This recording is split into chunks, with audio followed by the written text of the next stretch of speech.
Selamat siang Tribuners, live update Tribun News kembali hadir menyapa Anda pada hari ini Jumat 22 Juli 2022. Seperti biasa, kami akan menyajikan berbagai peristiwa yang terjadi di tanah air dan akan dilaporkan secara langsung oleh reporter kami di lapangan. Bersama saya Diamita, inilah live update selengkapnya.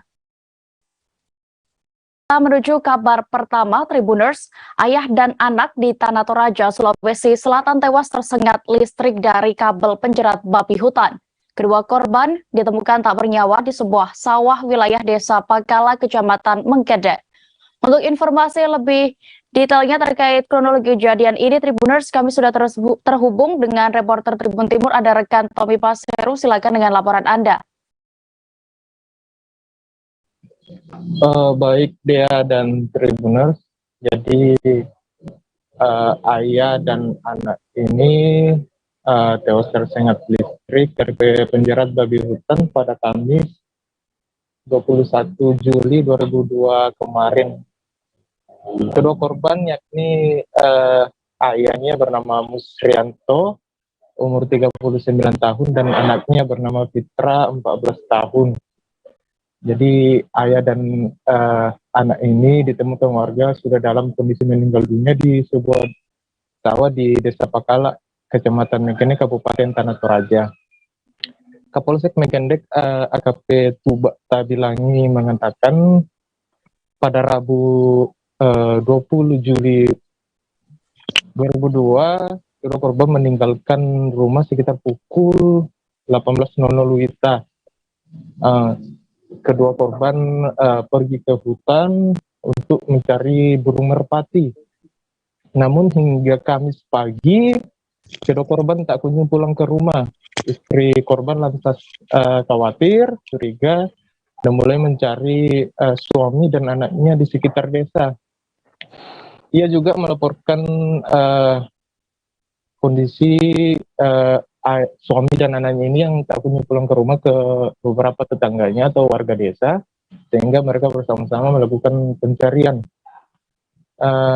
Sekitar pukul 9 pagi, akhirnya kedua korban ditemukan sudah dalam kondisi tak bernyawa di sebuah sawah.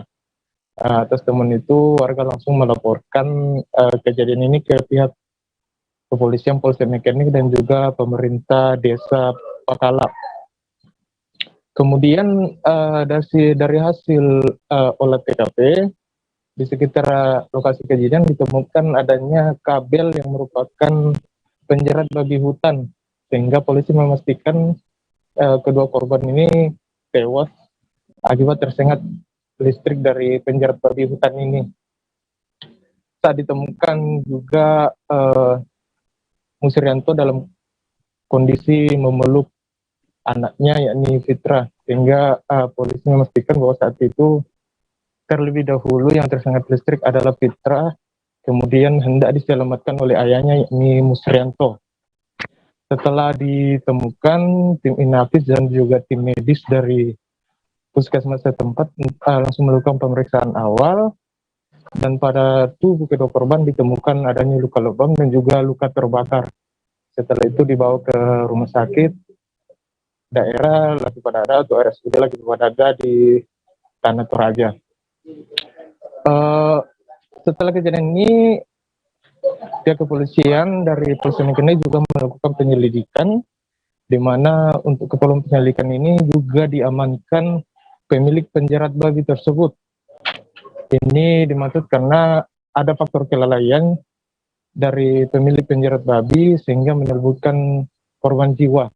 Jadi saat ini untuk keperluan penyelidikan dan penyidikan, pemilik dari penjerat babi tersebut diamankan oleh kepolisian sektor Polsek Mengkende. Seperti itu, Dea. Baik, terima kasih rekan Tommy untuk laporan Anda dari Tanah Toraja. Selamat kembali bertugas. Kita beralih ke Jawa Timur. Seorang bocah SD asal Dusun Samanding, Desa Jabu, Kecamatan Kayen Kidul, Kabupaten Kediri ditemukan meninggal dunia di sungai. Bocah itu diduga terpeleset saat mencari ikan dengan dua temannya di dusun setempat. Untuk kronologi kejadian, kami sudah terhubung dengan rekan Lutfi Husnika, reporter dari Tribun Jatim yang akan melaporkan selengkapnya. Silakan rekan. Baik, terima kasih rekan Dea. Selamat siang Tribuners. Seorang bocah 7 tahun berinisial AB asal Dusun Semanding, Desa Jambu, Kecamatan Kayen Kidul, Kabupaten Kediri ditemukan meninggal dunia di sungai setempat. Sebelum ditemukan meninggal, pelajar kelas 1 sekolah dasar ini sempat berpamitan untuk pergi mencari ikan bersama kedua temannya. Kapolsek Pagu AKP Agus Sudaryanto mengatakan peristiwa itu bermula ketika korban pergi ke sungai hendak mencari ikan bersama kedua temannya. Pada saat itu, AB berada di atas gerojokan air, sedangkan kedua temannya berada di tepi sungai. Diduga korban ini terpeleset hingga jatuh ke dalam pusaran air. Melihat korban terjatuh ke dalam pusaran sungai, kedua teman korban lantas langsung meminta pertolongan ke warga setempat. Tidak lama kemudian, Ilham, kakak korban yang tengah melintas di sekitaran sungai, langsung dipanggil oleh kedua teman korban. Kedua teman korban memberitahu bahwa adiknya yakni AB tenggelam jatuh ke dalam pusaran air. Ilham kemudian lantas langsung masuk ke dalam pusaran air dan menyelamatkan sang adik. Ilham berhasil menyelamatkan mengangkat tubuh AB dan menepikan tubuh AB yang sudah dalam keadaan tak sadarkan diri. Tak berselang lama, AB langsung dibawa ke pusat layanan kesehatan terdekat, namun sayangnya nyawa AB tak terselamatkan karena AB sudah dalam kondisi meninggal dunia. Selanjutnya, anggota Polsek Pagu yang menerima laporan langsung menuju ke lokasi bersama tim Inafis dari Polres Kediri untuk melakukan olah tempat kejadian perkara. Dari hasil pemeriksaan tidak ditemukan tanda-tanda kekerasan di tubuh korban, sehingga penyebab korban meninggal diperkirakan karena tenggelam. Jenazah korban sendiri sudah diserahkan ke pihak keluarga dan sudah dilakukan prosesi pemakaman pada Kamis 21 Juli 2022 kemarin.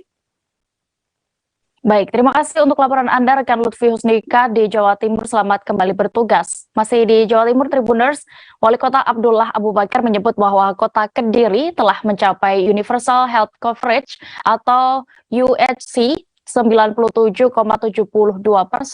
Kota Kediri pun telah mencapai tersebut, dan dengan pencapaian itu Abdullah Abu Bakar menerima penghargaan berupa sertifikat UHC dari BPJS Kesehatan. Pihaknya pun akan terus berkomitmen agar masyarakat mendapatkan pelayanan fasilitas kesehatan yang baik. Untuk informasi selengkapnya, sudah bergabung bersama kami reporter dari Surya, ada rekan Didik Masudi. Silakan dengan informasi Anda. Ya, selamat siang Lia dan Tribunus sekalian. Jadi Kota Kediri ini merupakan salah satu dari 13 kota kabupaten di Jawa Timur yang sudah mendapat predikat Universal Health Coverage atau UHC. Dan ini tidak banyak, dan di Indonesia juga tidak banyak yang bisa mencapai ini.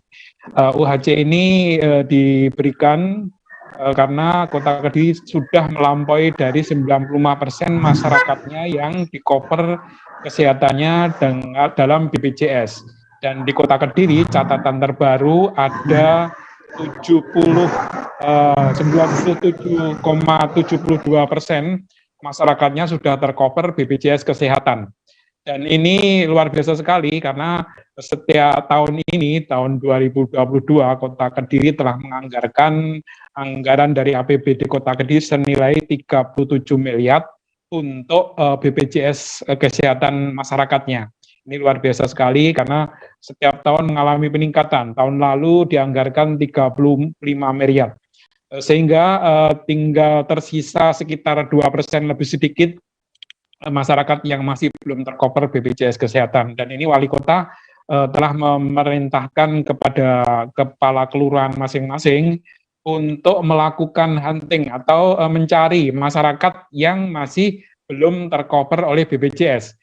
Bagi masyarakat yang sudah mampu biar bisa mengikuti BPJS secara mandiri, sedangkan yang belum mampu akan dianggarkan dibiayai oleh APBD.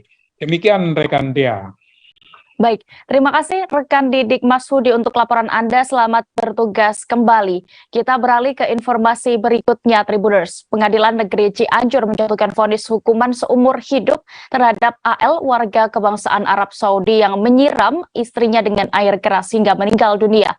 Diketahui kasus yang menewaskan korban bernama Sarah, 25 tahun itu menggegerkan publik 8 bulan yang lalu. Untuk informasi terkait vonis ini, kami sudah terhubung dengan rekan Ferry Amiril Mukminin, reporter Tribun Jabar. Silakan dengan laporan Anda.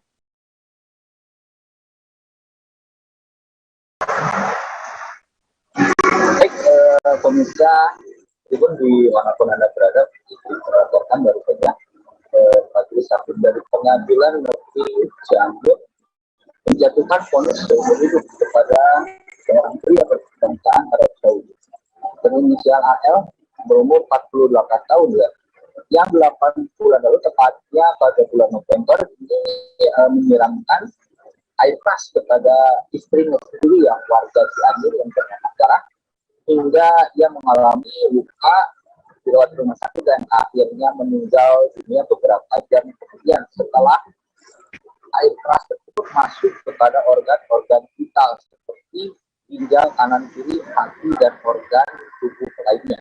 Majelis hakim yang diketuai oleh Niwayan Wirawati menjatuhkan vonis seumur hidup setelah persidangan memutuskan bahwa AL warga negara Arab Saudi ini terbukti telah melakukan pembunuhan secara berencana karena air keras yang terdapat di rumah itu dibeli secara online dan disimpan di kamar mandi seperti yang sudah direncanakan oleh AL.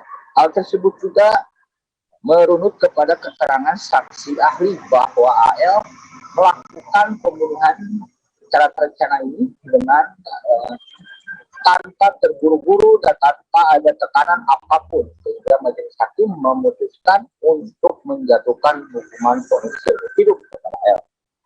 Kuasa hukum dari terdakwa AL, Usman, mengatakan bahwa ia akan mengajukan banding ke Pengadilan Tinggi Bandung atas putusan tersebut. Sementara Ridwan, perwakilan dari keluarga, dengan vonis yang diberikan oleh Majelis Hakim Pengadilan Negeri Cianjur yang memutuskan hukuman seumur hidup kepada AL. Sang ibu dari korban Sarah terlihat beberapa kali menitikan air mata selama jalannya persidangan. Sementara sang terdakwa AL selalu bersembunyi di balik layar ketika jalannya persidangan dilakukan dengan sistem virtual atau Zoom. Demikian rekan Dea. Baik, Tribuners, rekan Ferry juga sudah mendapatkan keterangan dari pihak keluarga di sini. Lengkapnya kami tampilkan.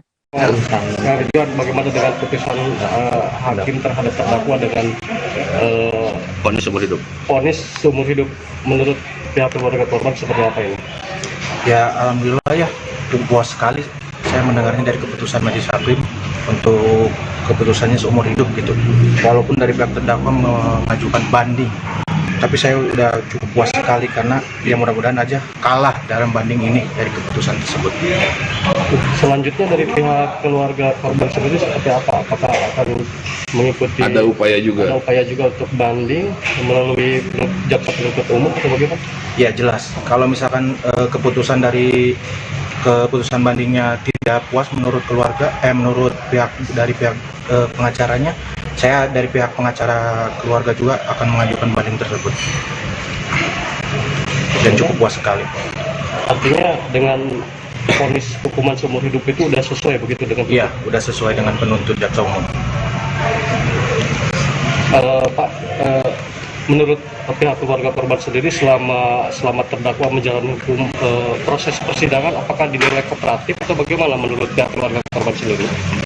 Oh, jelas tidak kooperatif sekali ya kalau menurut pandangan dari pihak keluarga. Terdakwa itu terlalu banyak alasan yang bermacam-macam gitu. Salah satunya apa? Pembelaan diri yang tidak masuk akal dan tidak konsisten dalam ngomongnya gitu. Kejaksaan Negeri Sika menyegel kantor Badan Pengelola Keuangan dan Aset Daerah atau BPKAD Kabupaten Sika, Nusa Tenggara Timur. Penyegelan dilakukan terkait dugaan kasus korupsi dana belanja tak terduga atau BTT penanganan bencana di Badan Penanggulangan Bencana Daerah atau BPBD tahun 2021 lalu. Terkait apa yang dilakukan selama penyegelan ini, reporter kami ada rekan Nofri Fuka, reporter Tribun Flores yang akan melaporkan selengkapnya. Silakan. Baik, selamat siang rekan Dea dan selamat siang sahabat Tribuners. Dapat kami laporkan dari Maumere, Kabupaten Sika, bahwa pada hari Rabu tanggal 20 Juli 2022, tim dari Kejaksaan Negeri Sika yang berjumlah sekitar 10 orang lebih mendatangi kantor Badan Pengelola Keuangan dan Aset Daerah Kabupaten Sika yang terletak di Jalan Kartini, Kelurahan Beru, Kecamatan Aku Timur, Kabupaten Sika. Kedatangan mereka dalam rangka untuk melakukan penggeledahan dan mengambil beberapa dokumen-dokumen terkait dengan untuk penyelidikan kasus dana belanja tak terduga tahun anggaran 2022 yang berada di tangan BPBD Sika, yang dikelola oleh BPBD Sika. Dan adapun juga terkait dengan kejadian itu, kita juga sempat bertemu dengan Kepala Badan Pengelola Keuangan dan Aset Daerah Kabupaten Sika, Pak Paulus Prasetyo, dan ia menyampaikan bahwa kedatangan tim tersebut, tim Kejari Sika, selain itu juga untuk mengambil dokumen-dokumen, mereka juga sempat menutup beberapa ruangan dalam rangka untuk mengambil dokumen-dokumen yang dibutuhkan. Adapun ada 4 ruangan yang sempat disampaikan kepada kita, 4 ruangan yang sempat ditutup, yakni ruangan bidang akuntansi, terus ruangan bidang anggaran, perbendaharaan, dan juga dengan ruangan sekretariat. Namun Paulus juga menyampaikan bahwa kedatangan mereka dan juga selain itu juga untuk menutup ruangan tersebut tidak serta-merta ditutup secara permanen. Namun setelah diambil beberapa dokumen yang dibutuhkan, kantor-kantor tersebut, ruangan tersebut dibuka kembali dan aktivitas atau pelayanan di kantor tersebut berjalan seperti biasanya. Adapun juga dokumen-dokumen tersebut juga disinyalir sangat berkaitan dengan penyelidikan kasus dugaan korupsi dana belanja tak terduga tahun anggaran 2021 yang dikelola oleh BPBD Sika. Selain itu juga kita juga sempat bertemu dengan Kepala Kejari Sika dalam konferensi pers tadi pagi. Beliau juga menyampaikan bahwa kedatangan mereka ke kantor BPBD Sika dengan tujuan untuk melakukan penggeledahan dan mengambil dokumen-dokumen untuk tujuan untuk kepentingan penyelidikan kasus BTT tersebut. Dan setelah mereka dari sana, kantor dibuka kembali, terutama ruangan-ruangan yang sempat ditutup itu. Adapun juga berdasarkan penyampaian dari Kepala BPKAD Pak Paul Prasetyo, jumlah dana keseluruhan dari anggaran BTT tahun anggaran 2021 sebesar 11 miliar dan pihaknya menemukan selisih kas sebesar 900 juta. Dan kita kembali lagi ke Pak Kejari yang menyampaikan bahwa untuk saat ini belum ada tersangka yang ditetapkan dan juga kasusnya masih dalam proses penyelidikan dan dalam proses pelengkapan berkas-berkas juga. Dan ia juga meminta kepada seluruh masyarakat agar mendukung pihak Kejari Sika terutama dalam menangani kasus ini. Sekian informasi yang dapat kami sampaikan. Baik, Tribuners, berikut kami tampilkan hasil wawancara rekan Nofri bersama Kepala Kantor BPKAD Kabupaten Sika terkait ini selengkapnya. Terima kasih. Benar, tim Kejaksaan kemarin datang ke kantor pagi sekitar jam 10 dalam rangka untuk mengambil dokumen-dokumen asli dari kasus BTT tahun 2021 di BPBD. Karena membutuhkan waktu dan juga spesifikasi dari dokumen sehingga ada beberapa ruang yang harus ditutup untuk pelayanan karena harus mencari atau mengumpulkan dokumen. Ada 4 ruangan, itu adalah bidang akuntansi, bidang anggaran dan bidang perbendaharaan dan juga ruangan sekretariat. Tetapi bukan penyegelan kantor. Sehingga setelah dokumen selesai diambil dan dibawa oleh tim pelayanan keuangan di kantor BPKAD Kabupaten Sika tetap berjalan seperti biasa. Baik, itu saja penjelasan terhadap kegiatan kejaksaan dalam rangka melaksanakan surat perintah penggeledahan yang dilakukan pada kemarin. Tujuan dari penggeledahan sendiri apa? Untuk mengambil dokumen-dokumen asli dari berkas-berkas terkait kasus BTT tahun 2021 di BPBD. Pembangkit listrik tenaga diesel atau PLTD Kamba Jawa, Sumba Timur terbakar hebat pada Kamis 21 Juli kemarin. Akibat kebakaran itu membuat seputaran kota Waingapu gelap gulita. Aparat pemadam kebakaran bersama dengan aparat kepolisian, TNI, dan Polri serta warga bahu-membahu melakukan pemadaman.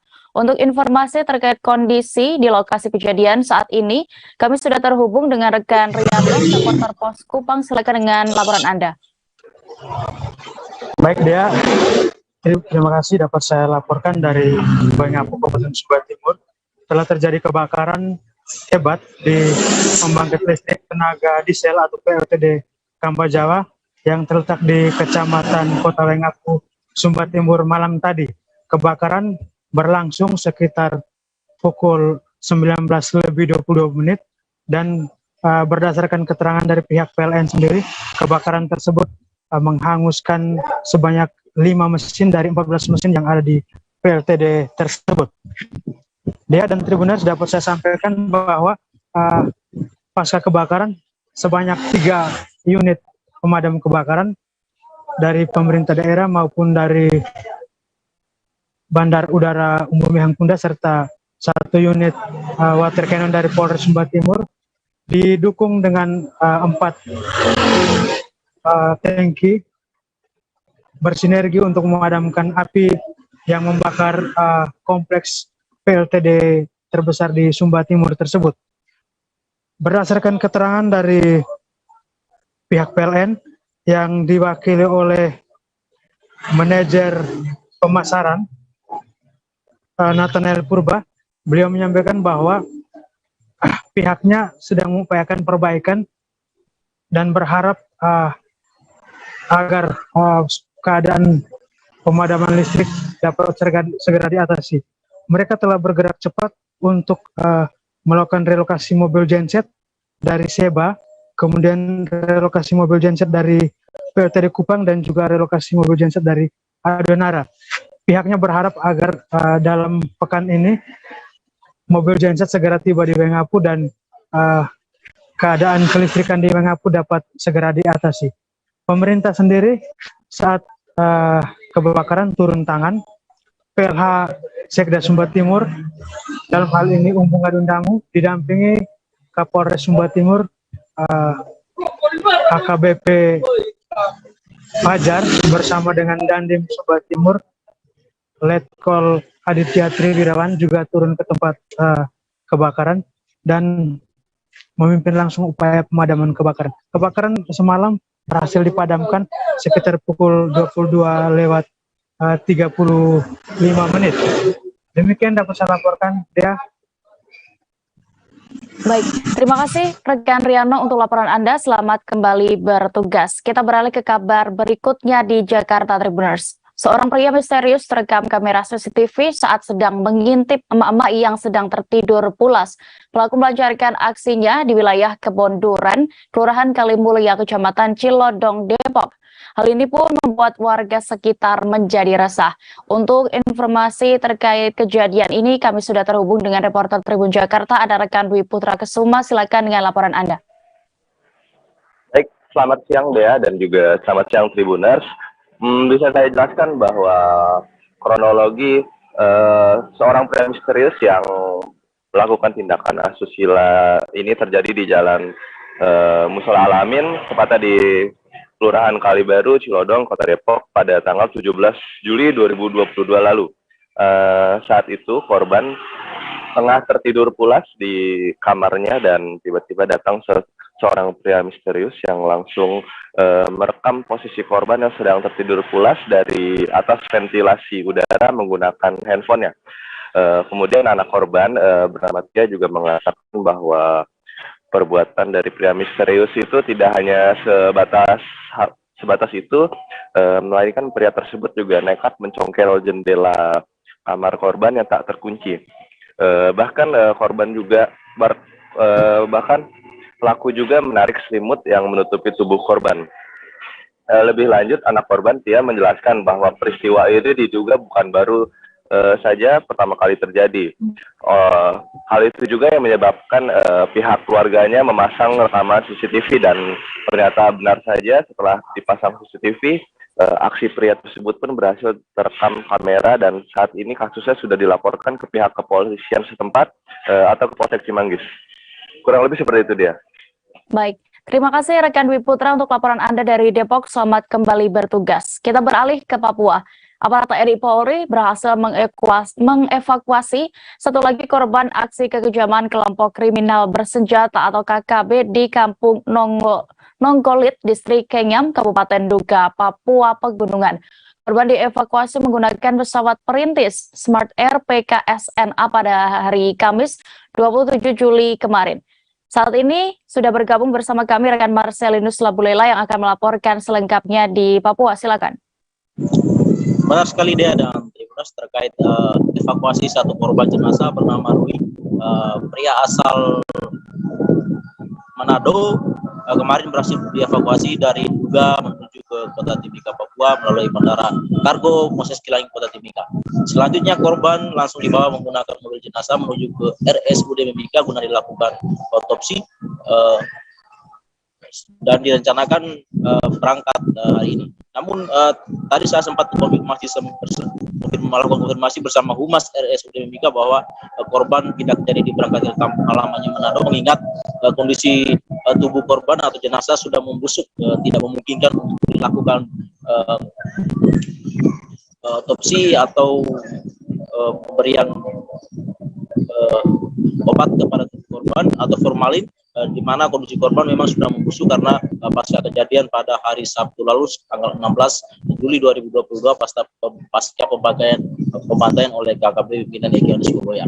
Dapat saya informasikan Dea dan Tribunas memang evakuasi jenazah korban terkendala dengan cuaca, di mana sebelumnya diketahui juga bahwa terjadi kontak tembak pada saat evakuasi korban dari tempat kejadian lokasi tempat kejadian perkara di Kabupaten Duga, Distrik Kenyam, di mana saat itu memang korban ditemukan sekitar 2,5 km dari lokasi kejadian, di mana komplotan Egyanus Boboya ini membantai 11 korban lainnya. Dapat saya informasikan Dea dan Tribunas terkait proses evakuasi kemarin dilakukan dengan sangat baik, dan juga memang korban baru saja ditemukan sekitar pada hari Minggu lalu atau hari Senin malam, di mana korban berhasil dievakuasi dari lokasi kejadian menuju ke Puskesmas Kenyam itu sekitar pukul 4 subuh waktu Indonesia Timur, dan baru berhasil dievakuasi kemarin menggunakan pesawat Smart Air PKSNA yang berlangsung di Kargo Bandara Moses Kilangin, Kota Timika. Dapat saya informasikan juga dia bahwa terkait insiden ini kemarin Kabid Humas Polda Papua juga sudah menekankan bahwa situasi di Kota Kenyam atau di Duga saat ini relatif kondusif, namun polisi tetap melakukan himbauan kepada warga agar jangan pergi ke daerah-daerah yang dianggap rawan seperti di Duga dan beberapa daerah lainnya. Untuk diketahui memang tadi kita berpikir bahwa korban tadi dipulangkan ke kampung halamannya di Manado, namun nyatanya tidak demikian. Mengingat tadi saya sudah seperti yang saya katakan awal bahwa kondisi korban sudah membusuk dan juga tidak bisa diformalin untuk memungkinkan korban ini dipulangkan ke kampung halamannya hari ini. Namun korban tadi sudah dibawa oleh perwakilan pihak keluarga dari keluarga besar Sulawesi Utara KKBSU di Kabupaten Mimika untuk mengambil jenazah korban di ruang RSUD Mimika. Selanjutnya diserahkan kepada keluarga, dan juga saat ini kabarnya korban sudah dimakamkan di TPU di Mimika. Begitu dia. Baik, Tribuners, berikut keterangan dari Kabid Humas Polda Papua Kombes Pol Ahmad Mustafa Kamal terkait kejadian ini, selengkapnya kami tampilkan. Rekan-rekan, pagi ini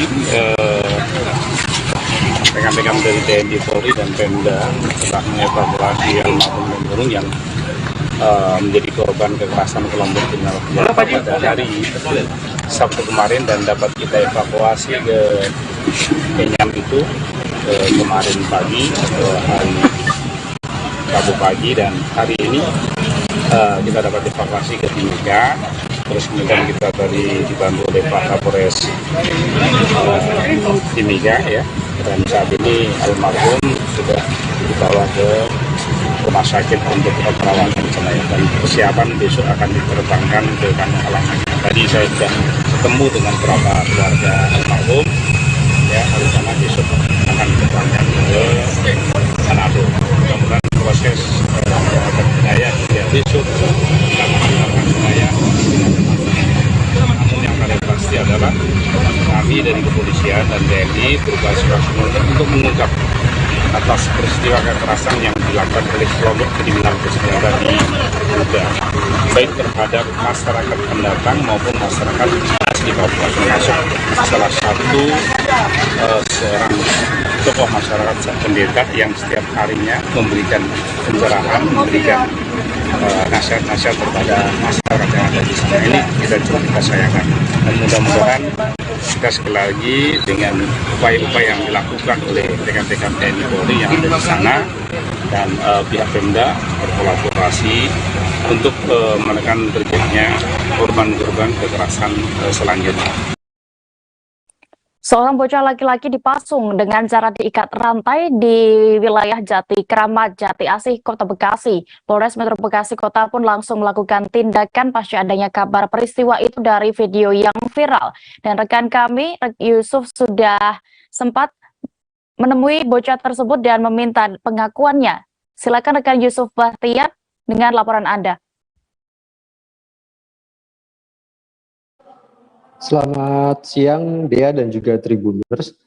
Bisa saya sampaikan sebuah video viral memperlihatkan seorang bocah laki-laki diduga mendapatkan perlakuan kekerasan oleh orang tuanya. Adapun kondisi bocah tersebut dalam video yang viral, kedua kakinya terikat dan juga tangannya sambil merangkak di jalan. Adapun kondisi ini juga terjadi karena dugaan bocah tersebut mendapatkan perlakuan kekerasan dari kedua orang tuanya. Berdasarkan informasi yang beredar ataupun viral tersebut, Polres Metro Bekasi Kota bersama jajaran pemerintah Kota Bekasi langsung mendatangi kediaman bocah yang berinisial R tersebut di daerah Jati Kramat, Jati Asih. Adapun R merupakan bocah yang berusia 15 tahun. Dia tinggal bersama kedua orang tua dan juga neneknya di Jati Kramat, Jati Asih. Adapun R merupakan anak dari pria berinisial P dan juga ibu sambungnya berinisial A. Adapun pada saat ditanya oleh pihak berwenang, orang tua R mengaku bahwa anaknya menderita kelainan, adapun menderita kebutuhan khusus, di mana R ini diduga mengalami autis.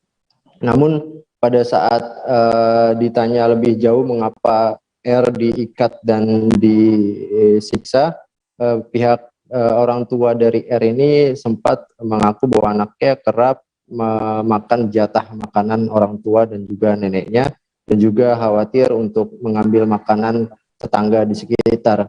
Namun alasan tersebut masih diduga adalah alasan pembelaan dari kedua orang tua, dan polisi hingga kini masih memeriksa P dan juga A yang merupakan orang tua R untuk didalami kasusnya terkait dugaan kekerasan.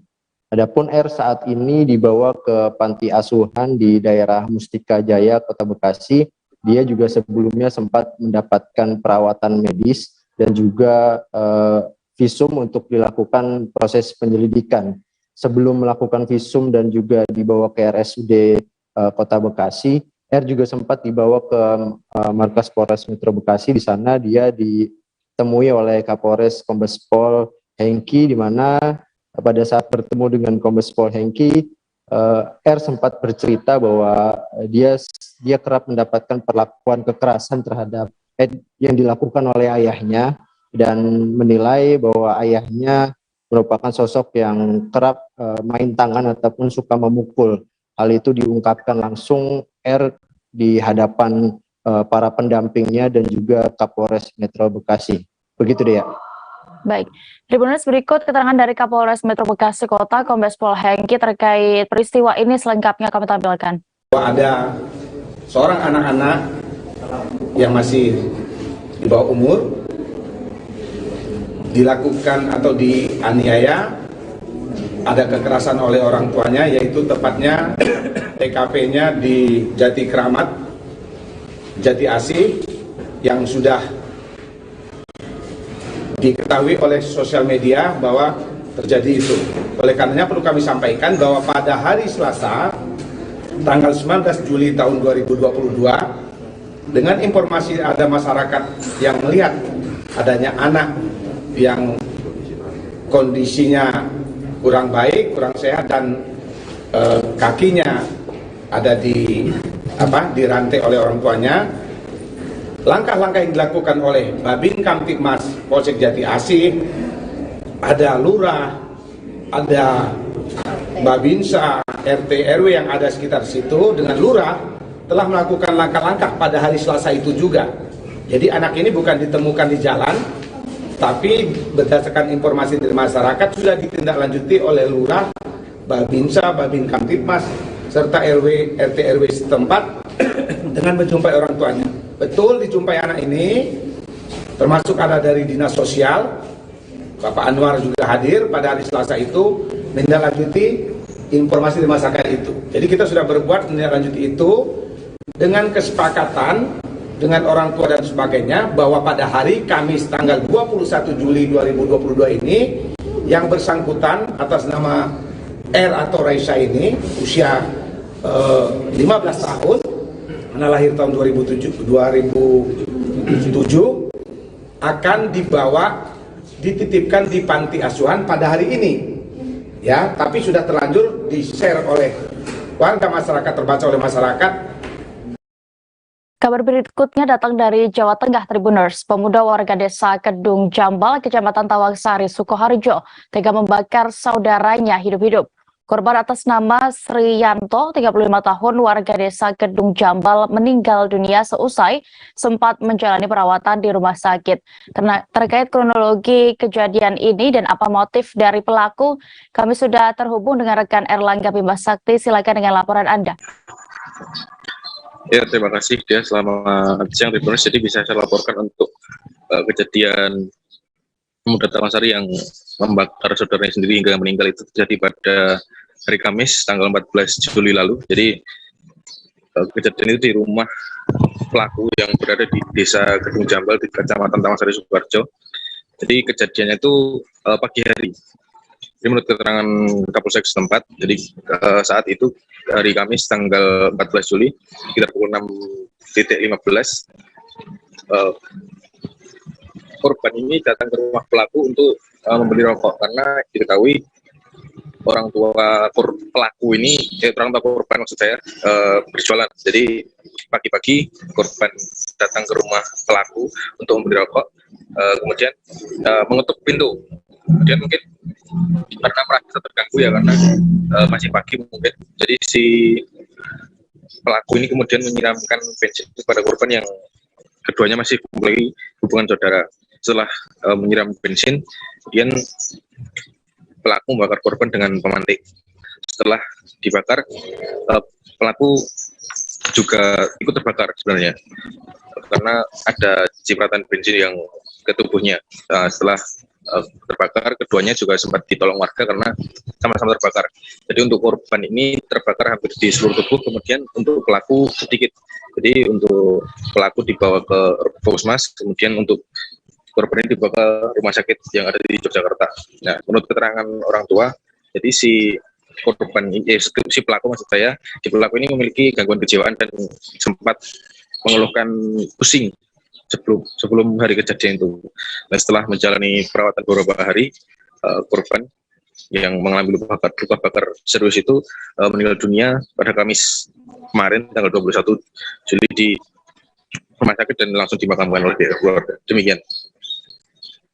Baik, terima kasih rekan Erlangga Bima untuk laporan Anda dari Sukoharjo. Selamat kembali bertugas. Kita beralih ke Kepulauan Riau.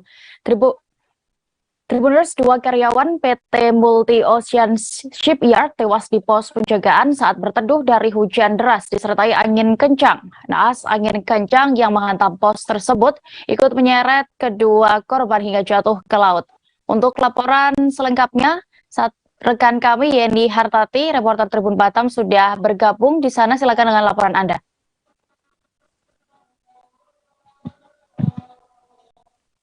Baik, terima kasih rekan Dea dan selamat siang Tribuners.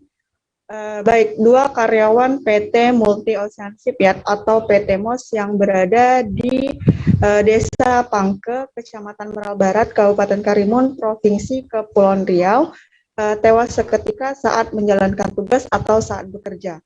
Dari keterangan Kasat Polairut Polres Karimun, AKP Binsar Samosir menjelaskan kronologi peristiwa tersebut bermula pada saat kejadian hari Rabu 20 Juli 2022, di mana saat itu Kabupaten Karimun sedang dilanda cuaca ekstrim, hujan yang disertai angin kencang. Nah, kedua karyawan tersebut bernama Dimas Prayoga selaku operator dan Syahrul Amri selaku Satuan Keamanan atau Satpam yang sedang bertugas pada hari Rabu pagi sekitar pukul 5 waktu Indonesia Barat. Di mana saat bersamaan pos keamanan atau JT1 yang mereka singgahi diterpa angin saat dan mereka korban itu juga tertiup angin hingga ke pesisir pantai, di mana PT MOS ini sendiri merupakan PT galangan kapal.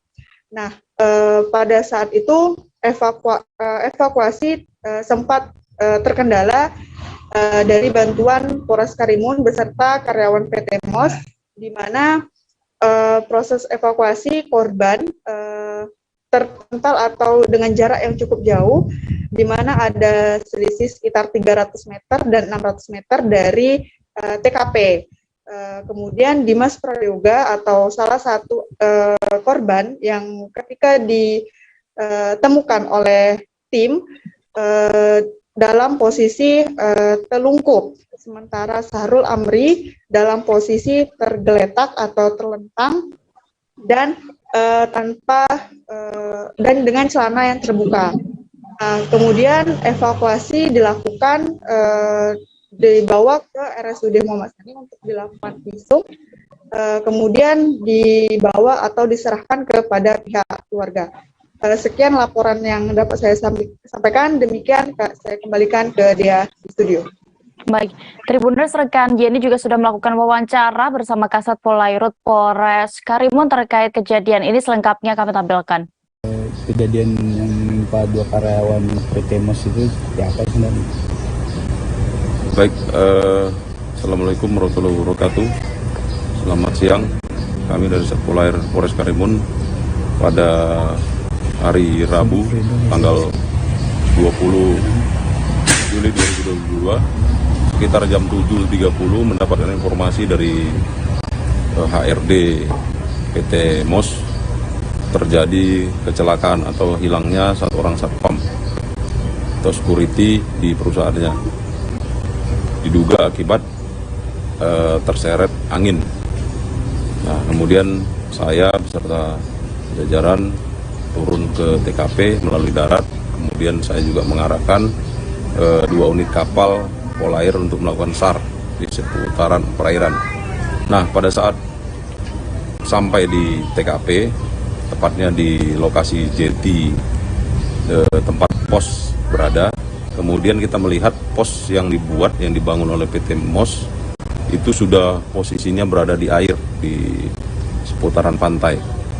Nah, pada saat kejadian ada 2 karyawan yang berada di sana kemudian ikut jatuh ke dalam laut. Jadi setelah kita identifikasi ada 2 orang yang hilang, kemudian saya berkoordinasi dengan karyawan yang ada untuk memerintahkan bersama-sama mencari dan mengecek di seputaran. Itu cukup kuat anginnya. berkemungkinan kita melihat tadi kita lakukan olah TKP juga ada penghalang-penghalang di jeti yang dekat pos itu juga terjatuh. Berkemungkinan pos itu juga terdorong oleh angin. Artis Nikita Mirzani langsung dibawa ke Polres Serang Kota usai ditangkap di Jakarta pada Kamis 21 Juli kemarin. Nikita dijemput sebagai tersangka untuk diperiksa terkait kasus pencemaran nama baik melalui media sosial karena laporan Dito Mahendra. Selengkapnya akan dilaporkan rekan Ahmad Tajuddin, reporter Tribun Banten yang sudah bergabung bersama kami. Silakan rekan. Baik, rekan Dea dan Tribuners, perlu diketahui bahwa kemarin bahwa tim penyidik dari Polresta Serang Kota telah menangkap upaya penangkapan paksa terhadap artis Nikita Mirzani, di mana penangkapan itu dilakukan di lobi utama Mall Senayan City di Jakarta Selatan. Usai dilakukan penangkapan, kemudian Nikita Mirzani dibawa oleh tim penyidik ke Satreskrim Polresta Serang Kota untuk dilakukan pemeriksaan. Di mana menurut keterangan dari pihak Polda Banten sendiri mengatakan bahwa Nikita Mirzani akan dilakukan pemeriksaan selama 1 kali 24 jam terhitung sejak Nikita Mirzani dibawa upaya paksa oleh Satreskrim Polresta Serang Kota. Di mana saat ini dari pihak penyidik sendiri masih melakukan pemeriksaan terhadap artis Nikita untuk dilakukan pemeriksaan terhadap kasus yang menjeratnya mengenai tindak pidana ITE atau pencemaran dan juga pencemaran nama baik terhadap pelapor atas nama Dito Mahendra.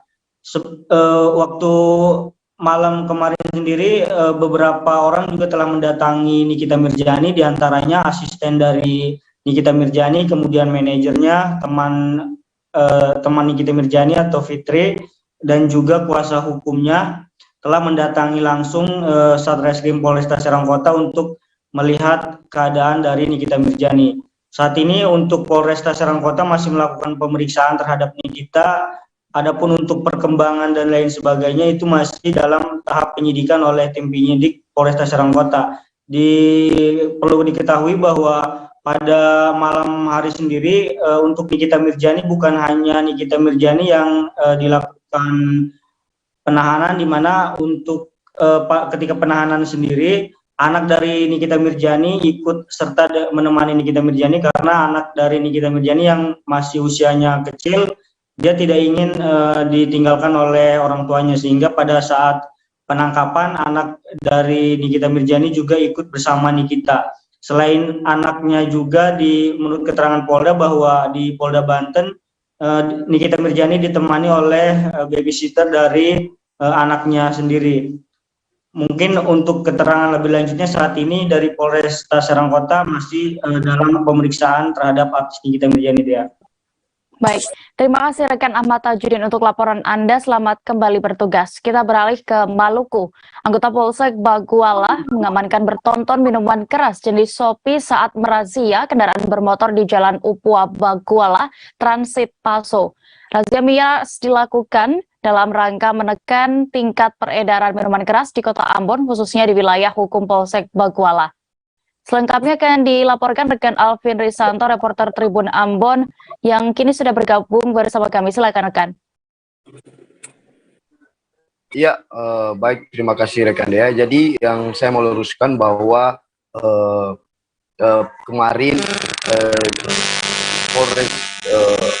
Polresta Pulau Ambon dan Populasi telah memusnahkan 6.827 minuman keras jenis Sopi di Mapolresta Pulau Ambon. 6.000 atau 6.827 atau 6,8 ton merupakan hasil razia dari bulan Januari hingga bulan Juli. Hasil razia ini dari polsek-polsek, ada dari Polsek Baguala, Polsek KPS, Polsek Nusa Niue, Polsek Cirimau, itu merupakan hasil razia. Dan kemarin Polresta Pulau Ambon yang dipimpin langsung oleh Kapolresta Kombes Pol Raja Arthur Simamora melakukan pemusnahan terhadap 6.827 minuman keras jenis Sopi dengan cara ditumpahkan ke dalam selokannya, Dea dan Tribuners. Kemudian 6.827 liter sopi ini diamankan dari berbagai pelabuhan, yaitu pelabuhan Yosudarso, pelabuhan Unimua, dan juga bus Lintar Seram yang saat anggota polsek melakukan razia. Dan untuk itu dengan banyaknya minuman keras jenis sop ini, Kapolresta Pulau Ambon kembali menekankan kepada polsek-polsek untuk lebih tingkatkan razia terhadap pintu-pintu masuk di Kota Ambon sendiri untuk minimalisir peredaran miras di Kota Ambon. Dan sempat saya juga mewawancarai pejabat wali Kota Ambon. Beliau mengatakan bahwa sangat mengapresiasi tindakan dari pihak Polresta Pulau Ambon yang saat ini gencar melakukan razia miras, karena diketahui di Kota Ambon tingkat kriminalitas yang tinggi karena berawal dari warga meminum minuman keras. Jadi pejabat wali Kota Ambon sangat berterima kasih kepada pihak Polresta Pulau Ambon telah memutus mata rantai dari Maluku Barat Daya maupun dari Pulau Seram memasukkan minuman keras jenis sopi di wilayah Kota Ambon. Begitu rekan Dea. Baik, Tribuners, berikut kami tampilkan hasil wawancara rekan kami bersama sejumlah pihak terkait selengkapnya. Di pintu masuk Kota Ambon. Yang kedua, karena ini faktor pemicu, ya, jadi jangan sampai terjadi kejadian-kejadian segini. Karena selalu tanya kenapa kejadian habis minum. Ya. Jadi sehingga berharap perusahaan konsumsi miras, kemudian untuk pedagang-pedagang atau pelaku pembuatan miras, ya, jangan coba-coba lagi di sini. Kita akan intensifkan kegiatan ini, karena jangan sampai Ambon ini membara hanya gara-gara dipicu faktor. Berterima kasih kepada Pak Kapolresta, Pak Wakil dan seluruh jajaran yang setiap waktu terus berupaya untuk menjaga keamanan dan ketertiban masyarakat di Kota Ambon. Karena keamanan dan ketertiban itulah prasyarat kita untuk melakukan seluruh tugas-tugas pemerintahan, pembangunan dan pelayanan publik. Nah, sesuai yang disampaikan Pak Kapolresta tadi bahwa salah satu penyebab kerawanan bentrok dalam masyarakat, kemudian instabilitas Kamtibmas karena konsumsi minuman keras. Nah, karena itu langkah antisipatif yang dilakukan oleh Pak Kapolresta dan jajaran ini, pemerintah Kota Ambon mendukung dan mengapresiasi.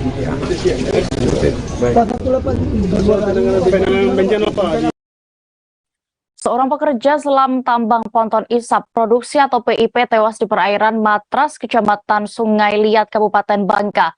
Korban sedang melakukan penyelaman guna mencari titik pasir timah saat kejadian. Namun tanpa disadari, tali jangka PIP terseret hingga mengenai baling-baling kapal. Selengkapnya terkait kejadian ini, Tribuners, akan dilaporkan rekan Dedi Marjaya, reporter dari Bangka Pos yang sudah bergabung bersama kami. Silakan rekan.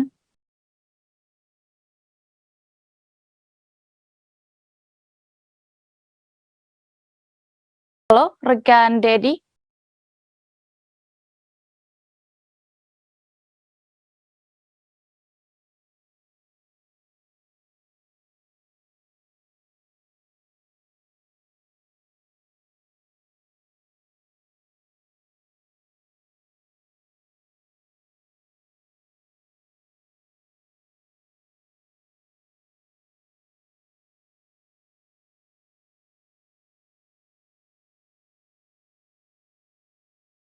Tribuners, terjadi kesalahan teknis. Kita beralih ke informasi selanjutnya.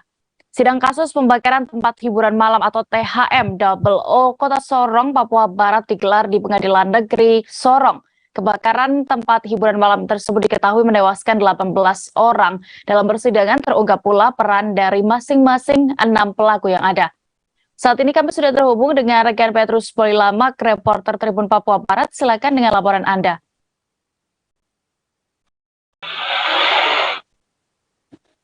Ya, selamat sore rekan Dea dan juga Tribuners. Dapat saya laporkan dari Kota Sorong, Provinsi Papua Barat bahwa sidang kasus pembakaran tempat hiburan malam atau THM Double O Kota Sorong Provinsi Papua Barat telah digelar Kamis kemarin 21 Juli 2022. Tribuners, sidang pertama kali tersebut beragendakan pembacaan dakwaan oleh Jaksa Penuntut Umum Nelson Butar-Butar.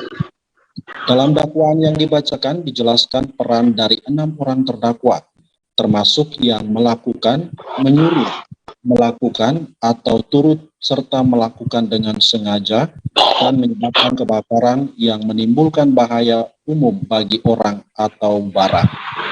Tribuners, dapat saya laporkan juga ada sejumlah nama atau 6 orang yang didakwa, yaitu yang pertama terdakwa 1 Hasbin Welmuli alias Hasim 23 tahun, dan terdakwa kedua Iken Reno 23 tahun, terdakwa ketiga Andre Adrianto Futubun 27 tahun, terdakwa 4 Nawawi Bugis alias Ojan 33 tahun, terdakwa 5 Fredek Musa Ulkiwar 27 tahun, dan Hasan Renwarin 42 tahun. Dan Dea dan juga Tribuners, tadi pagi kami juga telah melakukan konfirmasi kepada Kepala Seksi Pidana Umum Eko Nurianto, mengatakan bahwa dalam dakwaan kasus pembakaran tempat hiburan malam atau THM00 Kota Sorong, Jaksa Penuntut Umum menerangkan peran dari para terdakwa. Tribuners, Eko juga membeberkan para terdakwa melengkapi diri dengan senjata tajam dan senjata penusuk saat melakukan aksinya di tempat hiburan malam Kota Sorong, di mana pada hari itu 24 Januari 2022 kira pukul 23 waktu Indonesia Timur, para terdakwa berjalan menuju ke tempat hiburan malam Double O yang beralamat di Jalan Sungai Marin, kilometer 10 Kota Sorong, Provinsi Papua Barat bersama sejumlah orang lainnya dengan maksud melakukan penyerangan serta pembakaran terhadap orang suku Pelau yang melakukan pembacokan terhadap korban yang bernama Kamiruna. Saat berada di depan portal pintu masuk, para terdakwa melihat telah terjadi kebakaran di gedung diskotik Double O Kota Sorong, di mana para penghuni berhamburan menyelamatkan diri. Di antaranya saksi korban berinisiatif alias Jerry bersama dengan beberapa saksi lainnya. Para saksi ini sedang berada di dalam mobil. Ketika mobil keluar dari halaman Double O, para terdakwa menghalangi dengan maksud dan tujuan mencari saksi korban Jerry. Para terdakwa meminta Jerry tersebut keluar dari dalam mobil, dan salah satu terdakwa langsung menusuk Jerry menggunakan tombak.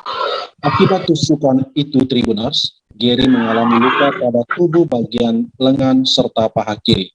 Jerry kemudian ditarik keluar dari mobil secara paksa oleh para terdakwa, dan terdakwa kemudian mengayunkan sebilah parang ke arah Jerry. Namun Jerry sempat menahan parang tersebut dengan menggunakan tangan, hingga mengakibatkan luka tusuk pada tangan kanan dan berdarah. Tribuners, para terdakwa selanjutnya merusak mobil tersebut secara bergantian. Sementara terdakwa Novan Bugis alias Tato sekarang masih dalam proses pencarian aparat kepolisian dan sudah masuk dalam daftar pencarian orang. Beliau ini berperan sebagai memerintahkan agar para terdakwa membakar mobil dan juga tempat hiburan malam tersebut. Akhirnya Tribuners, tempat hiburan malam dan juga mobil tersebut terbakar, di mana yang kita ketahui bahwa menewaskan sedikitnya 18 korban jiwa. Tribuners, para terdakwa dikenakan ancaman pidana dalam pasal 2 ayat 1 Undang-Undang Darurat nomor 12 tahun 1951 dan Undang-Undang RI nomor 8 tahun 1948 junto pasal 55 ayat 1 ke 1 KUHP.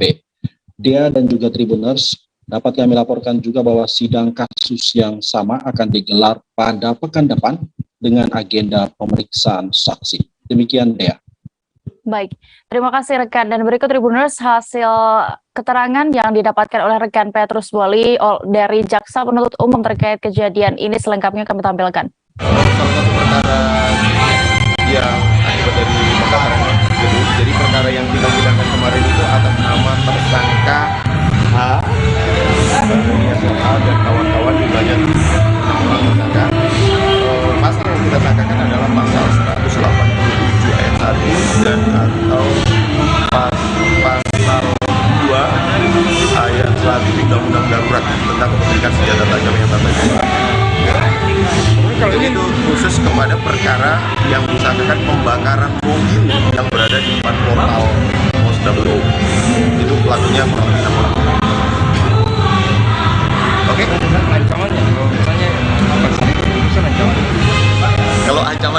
misalnya kalau untuk undang-undang darurat, undang-undang darurat itu undang-undang yang membawa senjata atau senjata menikam, penusuk yang tanpa izin itu ancaman maksimal kalau tidak salah ya, sekitar 10 tahun kalau nggak salah. Kalau untuk 187 saya tidak hafal, tapi itu yang jelas di atas 5 tahun. Oke teman-teman, terima kasih ya. Terima kasih. Persija Jakarta menggelar latihan di Bojong Sari, Depok pada Kamis 21 Juli sore kemarin. Ada hal yang menarik yang dilakukan oleh bek Persija Jakarta asal Ceko, yakni Ondrej Kudela. Ia tampak meladeni The Jackmania cilik untuk bermain bola bersamanya setelah latihan tersebut. Bagaimana keseruannya? Kami sudah terhubung dengan rekan Hieronimus Rama, reporter Warta Kota yang siap dengan informasinya. Silakan. Baik, selamat siang Dea dan Tribuners.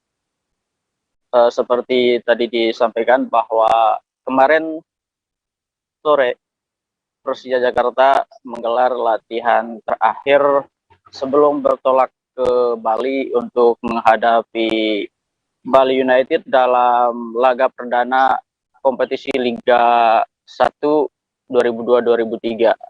Nah, latihan terakhir ini disaksikan oleh puluhan supporter yang berada di wilayah Depok, Jakarta, dan sekitarnya.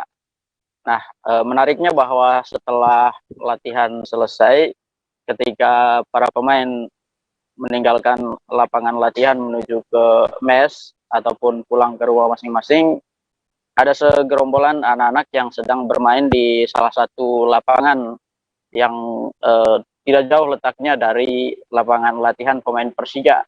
Nah, ketika Ondrej Kudela, salah satu bek anyar dari Persija Jakarta asal Ceko, sedang melintas dari lapangan menuju ke tempat parkiran mobilnya, anak-anak yang sedang bermain bola di lapangan itu meneriakkan namanya dan memanggil dia. Nah, dengan spontan Ondrej datang ke tempat mereka bermain, ke lapangan tempat permainan, dan ikut bermain bersama mereka, dan tindakan yang dilakukan Ondrej membuat anak-anak girang, gembira, dan mereka bersorak-sorai. Meskipun tidak memahami bahasa Inggris, mereka berusaha untuk mengungkapkan apa yang ada dalam pikiran mereka dengan bahasa-bahasa tubuh. Dan sekitar 10 menit Ondrej bermain bersama mereka dengan penuh kegirangan, disambut oleh anak-anak yang sedang bermain bola ini, yang merupakan para supporter atau The Jackmania cilik. Nah, selain itu, usai latihan juga kami sempat berinteraksi dengan beberapa pemain Persija, salah satunya gelandang dari Jerman, Behrens, yang yakin bahwa dalam pertandingan nanti Hannover Behrens mengatakan yakin mengalahkan Bali United dalam laga perdana yang akan dihelat di Gianyar besok. Demikian laporan kami, Dea. Baik, Tribuners, rekan Hiru juga sudah melakukan wawancara bersama gelandang Persija, yakni Hanno Behrens. Selengkapnya kami tampilkan. What was the question? What's your preparation for the match against Bali United? Yes, normal preparation like before every game. We will be fit, easy training today, tomorrow, so we have 100% power, and of course then we go to Bali to win the game. But it's a tough game for us.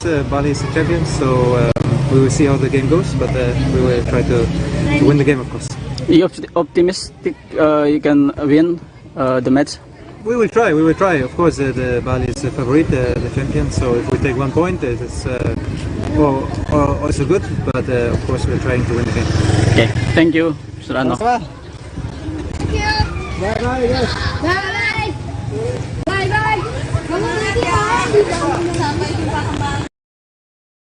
bye. Penertiban pedagang di Desa Pon, Kecamatan Seibamban, Kabupaten Serdang Bedagai, Sumatera Utara berbuntut kericuhan. Pedagang yang merasa keberatan dengan kehadiran Satpol PP kemudian melakukan protes dan perlawanan. Bahkan sempat ada pedagang yang melemparkan meja untuk berjualan mereka. Terkait kronologi kejadian, kami sudah terhubung dengan reporter Tribun Medan, ada rekan Anugrah, silakan dengan informasi Anda.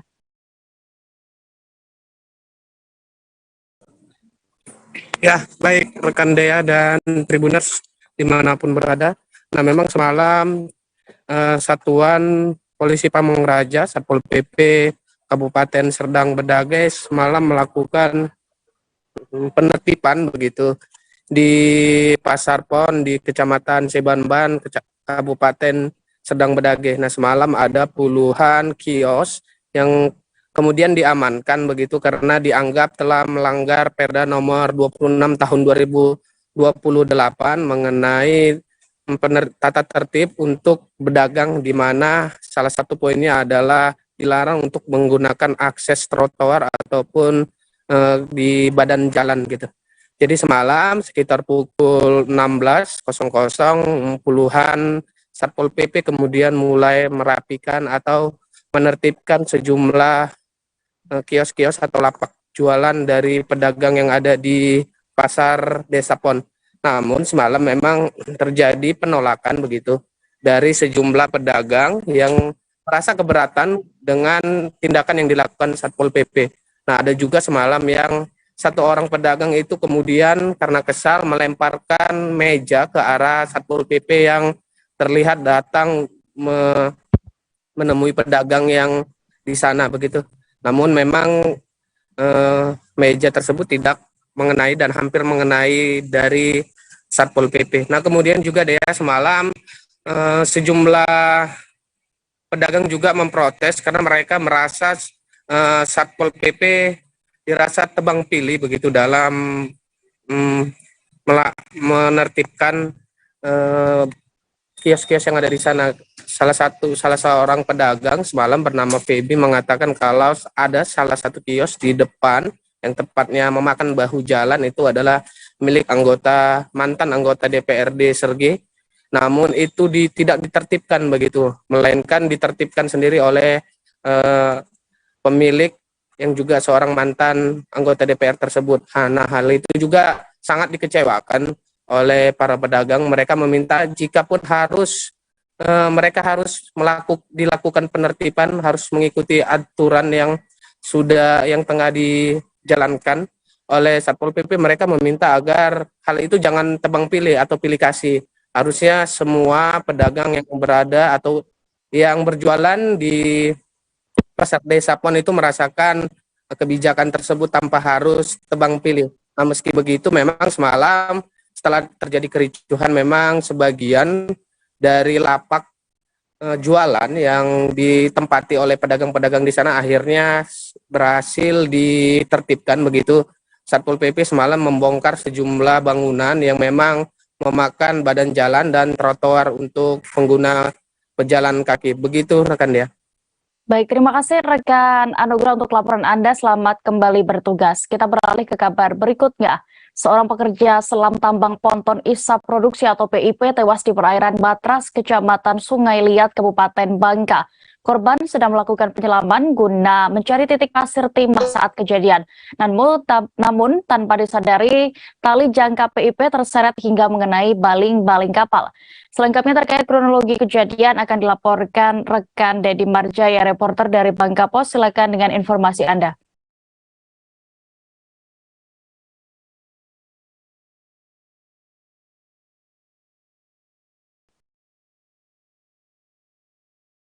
Halo rekan Dedi.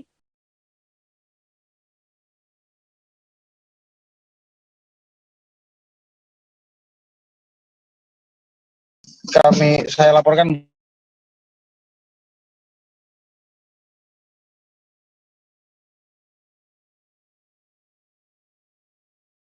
Rekan Dedi.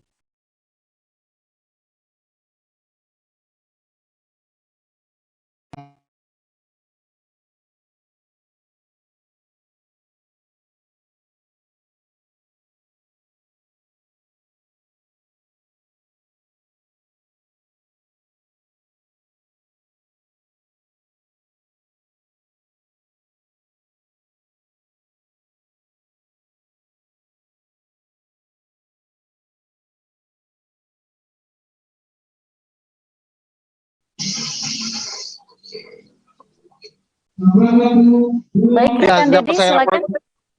Ya, dapat saya laporkan bahwa kemarin terjadi kecelakaan laka laut tambang di perairan Matras, Sungai Kabupaten Bangka, di mana seorang pekerja ponton isap produksi mengalami kecelakaan setelah saat menyelam tali pengikat tubuhnya terlilit jangkar PIP. Di saat itu juga terjadi ada gangguan cuaca sehingga ponton isap apung itu bergeser mendekati kapal isap produksi milik Mitra PT Timah, sehingga tali yang melilit tersebut terkait di baling-baling kapal sehingga membuat tubuh korban tertarik ke dalam laut dan tidak bisa diselamatkan. Sekitar 1 jam kemudian tim evakuasi dari gabungan Direktorat Polisi Perairan Udara dan Satpol Air Polres Bangka melakukan penyelaman dan mengevakuasi korban, kemudian langsung dibawa ke Rumah Sakit Depati Barin Sungai Liat Kabupaten Bangka. Diketahui korban mengalami kehabisan oksigen, sementara luka di tubuhnya ada luka sayatan akibat baling-baling yang mengenai bagian paha kanannya. Selanjutnya korban divisum oleh tim dokter dari Rumah Sakit Depati Barin, dan setelah itu kemudian keluarga membawa korban pulang ke kediamannya di Kota Pangkal Pinang. Demikian dia. Baik, terima kasih rekan Dedi Marjaya untuk laporan Anda. Selamat bertugas kembali. Kita beralih ke Belitung. Satreskrim Polres Belitung menggelar rekonstruksi atau reka adegan atas kejadian pembunuhan wanita pemandu lagu di Kafe Sukahati beberapa waktu yang lalu. Tersangka atas nama Rahman Dahiri alias Hambali dihadirkan secara langsung untuk memeragakan 21 adegan bersama saksi. Selengkapnya kami sudah terhubung dengan rekan Dede Suhenda, reporter dari Pos Belitung. Silakan dengan laporan Anda. Ya, baik Dea dan Tribuners dimanapun berada, bisa kami sampaikan jajaran Satreskrim Polres Belitung pada hari Kamis kemarin menggelar proses rekonstruksi terhadap kejadian pembunuhan seorang wanita pemandu lagu di Kafe Sukahati yang terjadi pada beberapa waktu lalu. Dalam proses rekonstruksi tersebut juga dihadiri oleh Kasipidum dari Kejari Belitung dan juga penasihat hukum yang ditunjuk oleh pihak kepolisian untuk mendampingi tersangka. Pada proses tersebut, tersangka yang bernama Rahman Dahiri alias Hambali memeragakan 21 adegan, mulai dari tersangka tiba di lokasi kejadian pada hari Minggu sore lalu. Pada adegan pertama, tersangka tiba di TKP berniat untuk membayar hutang kepada pemilik Kafe Sukahati. Dan pada saat itulah korban bertemu dengan tersangka dan terjadi pembicaraan di mana korban memutuskan hubungan asmara mereka berdua. Karena tidak terima dengan keputusan dari korban, tersangka kemudian kembali lagi ke TKP pada Minggu tengah malam sekitar pukul 00. Pada saat sebelum kejadian, tersangka dan korban kembali terlibat cekcok mulut dan kemudian tersangka sempat keluar dari hall karaoke untuk menuju kamar korban. Disitulah korban melihat senjata tajam berupa pisau yang terletak di bawah meja rias yang kemudian dibawa oleh tersangka untuk kembali lagi mendatangi korban di sebuah hall karaoke. Karena korban masih saja bersikeras dengan keputusannya untuk mengakhiri hubungan mereka, akhirnya tersangka semakin kesal dan mulai melakukan penusukan ke tubuh korban sebanyak 12 tusukan. Akibat luka tersebut, korban akhirnya meninggal dunia di lokasi kejadian, sedangkan tersangka sendiri langsung meninggalkan lokasi kejadian dengan berjalan kaki. Dan sebelumnya, tersangka sempat membuang sebilah pisau tersebut tepat di depan lokasi kejadian yang berseberangan.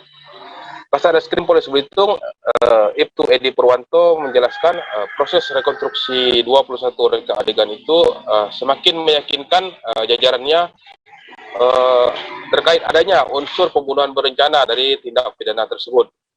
Oleh sebab itu, saat ini jajaran penyidik akan terus melengkapi berkas perkara sebelum dilimpahkan kepada Kejaksaan Negeri Belitung. Demikian, rekan Dea. Baik, Tribuners, berikut kami tampilkan keterangan dari Kasatreskrim Polres Belitung, Ibtu Edi Purwanto terkait kasus ini selengkapnya. Terkait hasil rekonstruksi hari ini, ya, terima kasih rekan-rekan atas diskusinya. Hari ini kita telah melakukan rekonstruksi ulang terhadap kejadian pembunuhan di KP tadi, dan kita telah menyelesaikan 21 adegan yang diikuti oleh tersangka, peran pengadu korban, IPO maupun dari pihak pengacara. Pak, ini kan diterapkan pasal pembunuhan berencana, Pak. Terus dari hasil rekonstruksi, Pak, gimana, Pak? Ada unsur nggak, Pak? Oke ya, terkait dengan pembunuhan berencana, setelah kita lakukan rekonstruksi tadi, kita berkeyakinan bahwa diduga adalah pembunuhan berencana. Oh, sampai saat ini, Pak, hasil penyidikan gimana, Pak? Terus untuk SPDP apakah sudah diserahkan ke kejaksaan, Pak? Terkait dengan hal tersebut sudah kita sampaikan ke JPU dan nanti kita segera susul terkait dengan perkembangan perkara. Untuk saksi berapa, Pak, semuanya, Pak? Untuk saksi kita masih ada penambahan saksi terkait nanti berapa saksi yang akan kita lakukan pemeriksaan. Sebelum kita lakukan pemeriksaan berkas, nanti untuk pengembangan kita. Kemudian untuk jumlah saksi kita lakukan pemeriksaan sebanyak kurang lebih 7 saksi. Nanti kalaupun ada perkembangan lagi kita sampaikan nanti. Ya.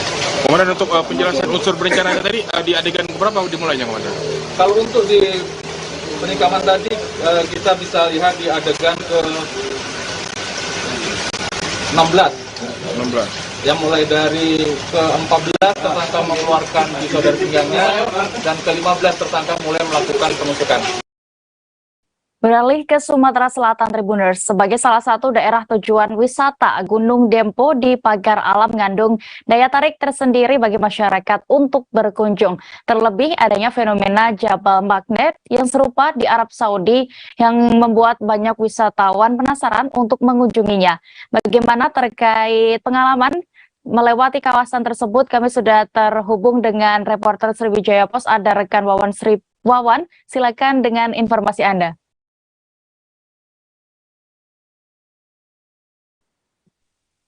Terima kasih rekan Dea. Kota Pagar Alam adalah salah satu kawasan destinasi wisata di Sumatera Selatan. Gunung Dempo merupakan salah satu ikon yang hampir setiap akhir pekan menjadi objek wisata yang dipadati oleh wisatawan. Di Gunung Dempo ada hal yang menarik Dea, bahwa ada salah satu objek wisata fenomena alam, yaitu Dempo Magnet atau menyerupai Jabal Magnet yang ada di Arab Saudi. Ini salah satu objek wisata atau tempat wisata yang merupakan fenomena alam. Jadi di sana kita bisa mencoba mengendarai mobil tanpa harus dihidupkan ya. Jadi meskipun mobil dalam keadaan harusnya turun di antara tebing sekitar 10 derajat, tapi ketika dia berada di titik itu mobil akan menanjak dalam posisi mati atau dalam posisi tidak menggunakan rem tangan. Hal ini membuat ini sedikit menarik karena hampir tidak semua daerah memiliki fenomena alam ini sampai saat ini. Namun sayangnya sampai saat ini objek wisata ini sedikit sepi wisatawan. Berbeda pada tahun pertama sekali dimulai ditemukan pada tahun 2006 lalu. 2006 lalu, wisatawan bahkan untuk mencoba fenomena alam ini. Karena memang fenomena alam ini berbeda dengan daerah-daerah lain dan hanya ada ditemukan di kawasan Arab Saudi, Dea. Sampai saat ini pemerintah Kota Pagar Alam bahkan terus mempromosikan fenomena alam ini sebagai salah satu destinasi wisata atau daya tarik wisata yang ada di Kota Pagar Alam. Bahkan pemerintah sudah memasang plang tersendiri agar wisatawan yang datang ke kawasan Gunung Dempo, Kota Pagar Alam bisa menikmati atau merasakan sensasi naik mobil tanpa harus menghidupkan mobil dengan daya tarik magnet, yaitu Dempo Magnet atau Jabal Magnet, Dea. Terima kasih rekan Wawan untuk informasi Anda dari Pagar Alam. Selamat kembali bertugas. Kita beralih ke Jawa Barat. Di balik kecelakaan maut di Jalan Transyogi, Cibubur, ada aksi heroik sejumlah masyarakat sekitar yang sigap membantu menolong para korban. Satu di antaranya dilakukan oleh pengamen berkostum Iron Man yang berusaha menolong korban selamat. Meski beberapa warga juga membantu menolong, ia mengaku sempat kesal dengan orang-orang yang mendekat hanya untuk merekam kejadian. Selengkapnya terkait ini dan juga bagaimana siapa sosok dari Iron Man tersebut, kami sudah terhubung dengan rekan Reynaldi, reporter Tribun Bogor. Silakan dengan informasi Anda.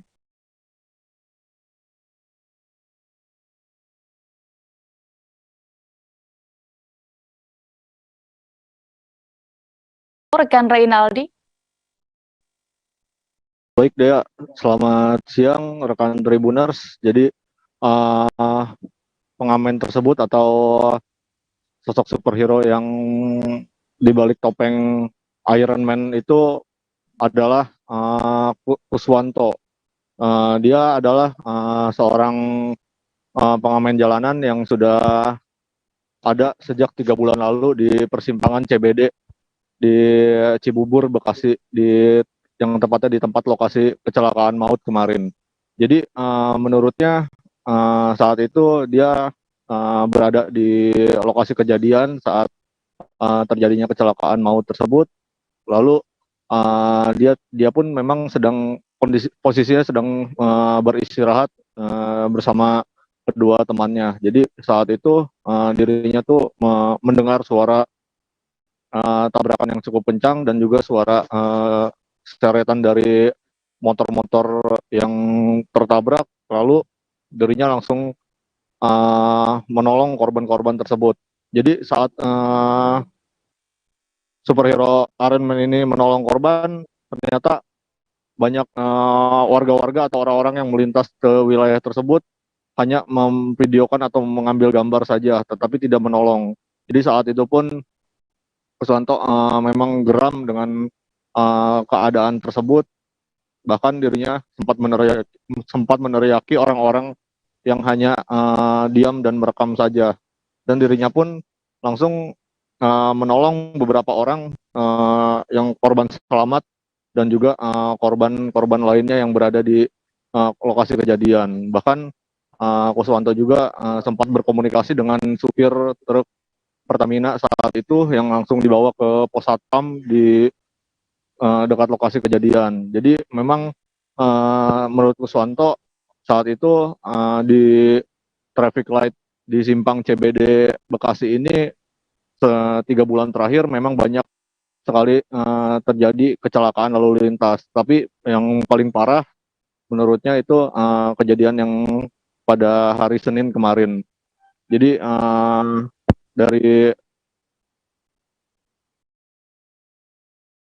menurut Kuswanto sendiri memang kejadian tersebut memang sering terjadi karena kondisi lalu lintas yang cukup padat, macet, dan juga kondisi traffic light yang berada di turunan jalan seperti itu, Dea. Terima kasih rekan Reynaldi untuk informasi Anda. Selamat kembali bertugas. Kita beralih ke kabar berikutnya. Air di 3 embung wilayah Banjarbaru akan dikuras sebagai upaya penanganan banjir di sana. Embung akan dikuras menggunakan 3 unit mesin damping yang dibantu relawan SAR dan juga masyarakat peduli bencana. Selengkapnya terkait ini, sudah ada rekan kami Milena Sari, reporter dari Banjarmasin Post yang bergabung bersama kami dan melaporkan selengkapnya. Silakan.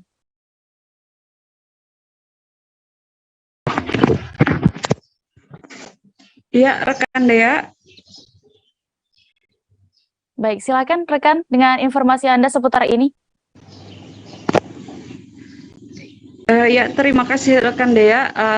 3 embung di Kota Banjarbaru, yakni Embung Sidodadi dan juga 2 embung di Kecamatan Cempaka akan dikuras pada bulan Juli ini juga untuk penanganan banjir di wilayah Kota Banjarbaru, Kalimantan Selatan.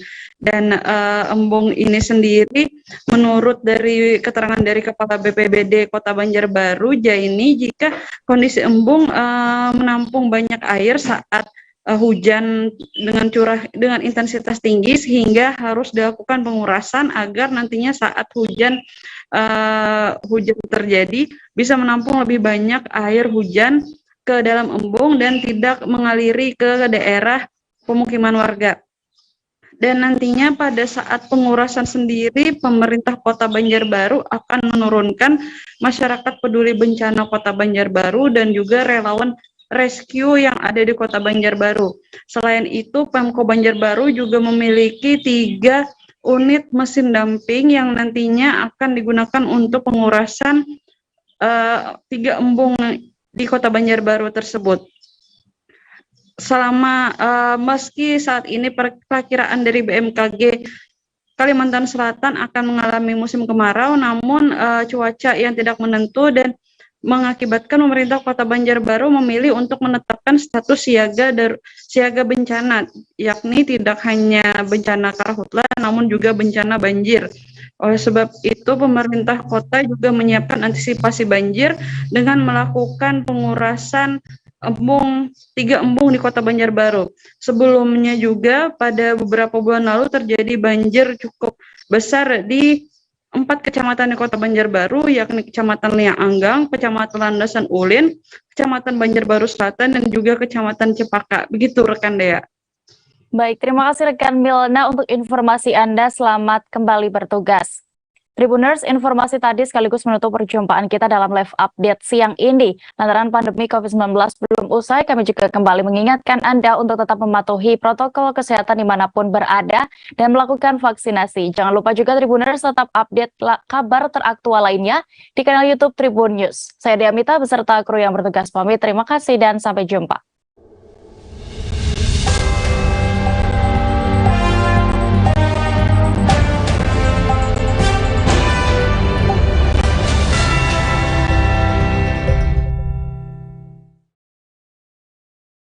Jangan lupa like, subscribe, dan share ya!